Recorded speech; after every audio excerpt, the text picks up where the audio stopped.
Morning, Trainiacs. You know, just for shoots, something that I'm going to try to do over the remainder of 2020 is I'm going to throw around some kettlebells. Maybe get a kettlebell certification, but these pipe cleaner endurance athlete arms, as I am starting to throw these around more, I am learning that I am not well suited to lift heavy things. Maybe like 10, 12 years ago when I was doing weightlifting, but not now. No. But I realize, based on what I've titled this video, that you are not coming here to hear about how much of a weakling I am. You're coming here for this. Oh yeah, that's right. It's new bike day. Best day.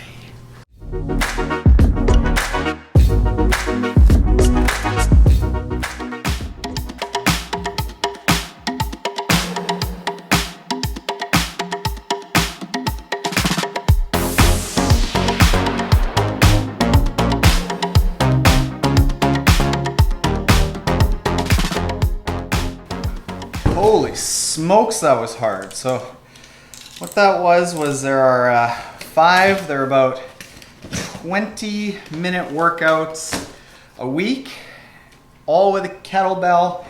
And it's basically, well, in my case, really just getting used to handling a kettlebell. And it's a program that gears you up for the kettlebell certification. And I just thought it would be like a fun challenge. And as I was thinking about broadening out Team Trainiac into helping people with all endurance adventures, whatever you might have, the thing that you've got to have to bounce between one distance triathlon or another, and then into maybe a marathon or a trail race, maybe a swim run. The only commonality that really helps all of them is strength and durability.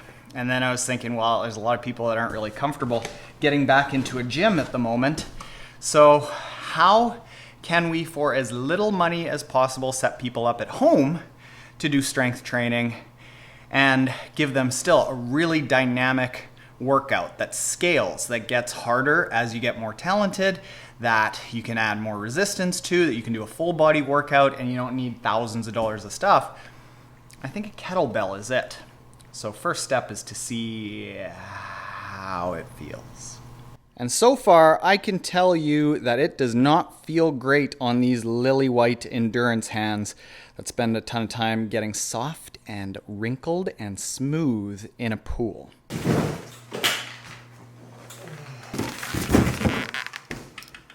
So what I've got down here is two triathlon bikes. I've got the top of the line Canyon triathlon bike and their more entry level with upgraded wheels triathlon bike. And I just showed off the new Canyon Grail recently, announcing this whole thing with Canyon. But the reason that I went to Canyon in the first place, and the reason that I am trying out two of the lines of Canyon bikes here, is because even over the last couple of years while I was riding Ventum, which they make great bikes, I was getting more questions about Canyon bikes than Ventum bikes. Canyon was the #1 brand that people were asking me about because their model of selling direct to consumer, not through bike shops, and then saving all of you money, it really helps people who are beginner triathletes and have tons of expenses. Nay, it helps all triathletes who have tons of expenses. This is a really expensive sport.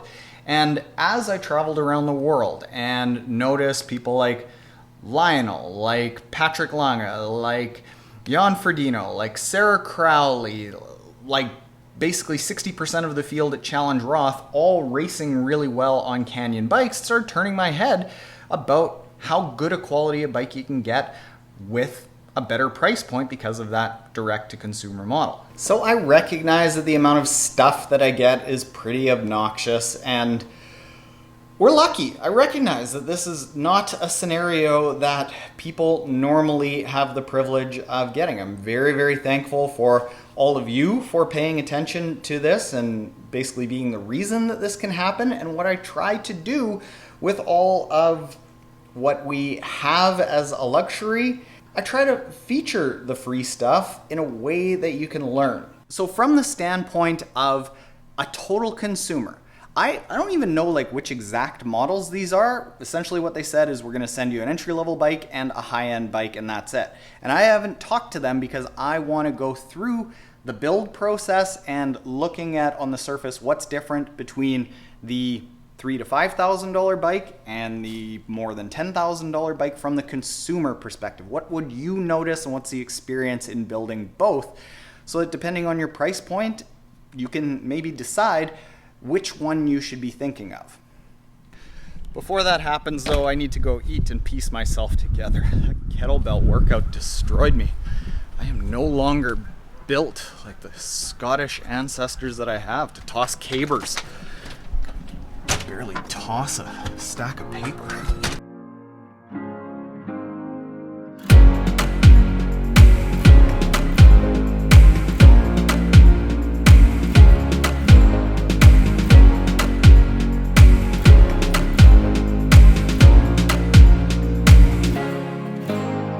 That was pretty easy. I gotta say, the thing that I am most impressed about, I mean, this is German engineering here, but basically the bikes come with as little putting together mechanical issues as you could imagine. Like the grip tape is already put on, everything is already lined up, and there's like slots for everything. The tooling is all supplied to you. And yeah, like they are a sponsor, so I've got to say good things about them, but that is pretty exceptional. It's a little bit like how an iPhone walks you through how to use it. This, in a sense, sort of walks you through how to put it together. So even if you aren't super mechanically inclined, you'll do okay. All right, let's get into the differences. When people start looking at the differences between super high-end $10,000 plus super tri-bike versus entry level, we're talking what now is about $3,000 to $5,000 tri-bike. Performance-wise, there isn't a whole lot of improvement here. Once you get into that $3,000 to $5,000 bike where you have deep section wheels and you've got comfortable in the aero position, you've got all the cables tied up nicely, you don't have a whole lot of extra things being taped onto the bike, like you have a bento box or you have your bottle cages at a 45-degree angle in behind your seat, all these little things that you are really just figuring out with the accessories that you buy after the bike. Performance between these two bikes isn't really that much different. Obviously, this bike is going to go a little bit faster. The reason for that is that the carbon layup in high-end bikes allows it to be stiffer while being lighter. The wheels, same sort of thing. They are stiffer and they're more stable in the wind while they're lighter. So you're putting out, say, the same watts between these two, but the stiffness of this bike and the stability of this bike, while being a little bit lighter, is what's going to allow this bike to just have that power from the pedals transfer into forward motion a little bit easier. Some of the main differences between entry level and superbike is really just the integration. What you can see on the entry-level bike is that they do have the bento box here on the top in behind the cockpit, just like they have the bento box in behind the cockpit on the superbike. But what they've got on the superbike that they don't have on the entry-level bike is they have a full integrated hydration system in the front end, which my speculation is that it actually might even make the bike faster. Whereas here, that's just one extra bottle that you're gonna have to maybe mount to the down tube, you're gonna have to maybe mount up here. Ideally, you are not putting your own hydration that's in between the aero bars hanging down, because that's when you start really getting a lot of crosswind and chatter. Related to that is the integration of the storage. Right as the seat tube inserts into the frame, this area right here is a storage area that you can store a flat and a little bit of a repair kit. You don't really have that same thing here on the entry-level bike. The integration of the brakes is also a little bit different. On the entry-level bike, the rear brakes, the Shimano 105 brakes, are surface mount, so they're hanging out here in the wind.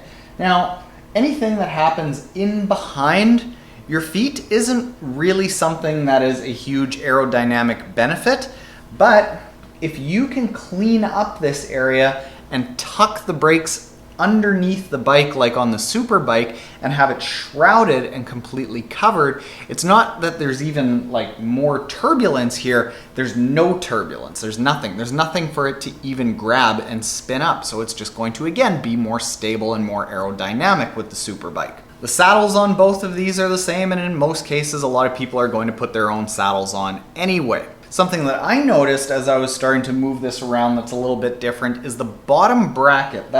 This whole area right here is a lot bigger on the super bike.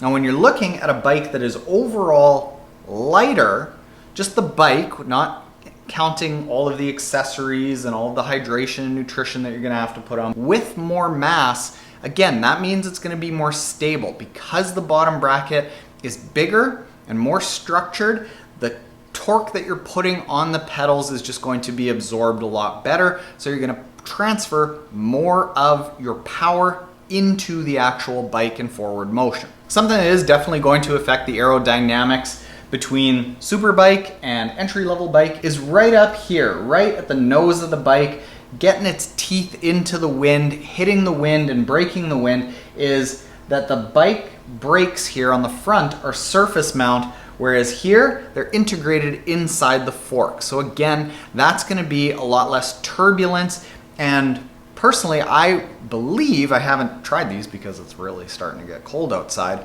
is that having a smoother frontal area here versus the entry-level tri-bike is going to cause a little bit less rattle.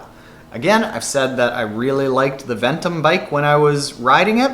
That was one of the things that it was designed for. Not having that down tube allowed that front end to be totally stable, and that allows you to get off the bike and be a lot more comfortable for the run. Your upper body is a lot less taxed, so that's probably a difference that you would see between entry-level bike and super bike.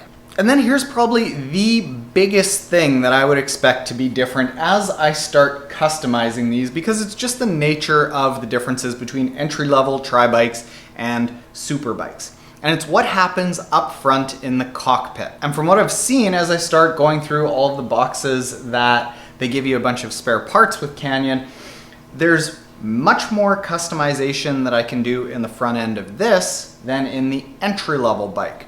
And what that's going to allow me to do is just get really, really comfortable. One of the biggest things that I found that's made a big difference in bike speed over the last 3 years, improving my comfort and position during a race. Overall, if I had to guess, I'm saying maybe 10 minutes faster with this in a race. But if you've got the money and budget is really no concern, and you want all of the bells and whistles, all of the integration already done for you, you want a bike that looks really, really clean, you gotta go super bike. That's why people buy super bikes. It's because of the luxuriousness of buying the super bike. But if you're a beginner triathlete, or you're somebody that's just looking at getting that first nice triathlon bike and budget is a concern, by all means, go with this and you'll be able to ride it for years and really not lose out on your performance benefits whatsoever.